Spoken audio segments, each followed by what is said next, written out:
Hello, this is Barb Foster from Handy Hands, and I'm going to show how to use the Clover Picot Comb with a needle.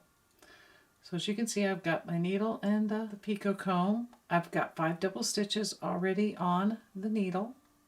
Going to the third space, making the first half of the double stitch, and when I do, just be sure everything is nice and snug up there. And when you do the second half, just be very cautious not to get caught in the comb.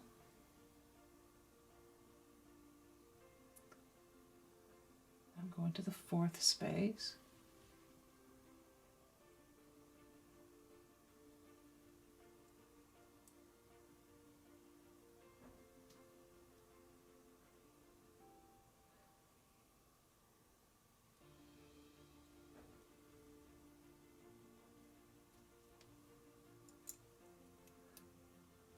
Then I'm going to go back down to the fourth.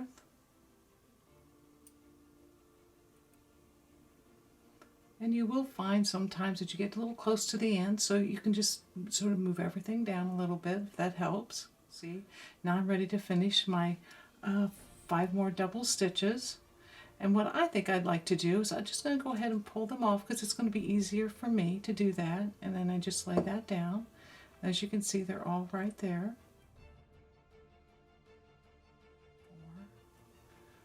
4, 5. And then I'm ready to pull everything off and make my ring. And then there is my finished ring. And as you can see, all the picots are very nicely spaced. So the Picot comb really helps you keep everything nice in the correct length. Thank you for watching.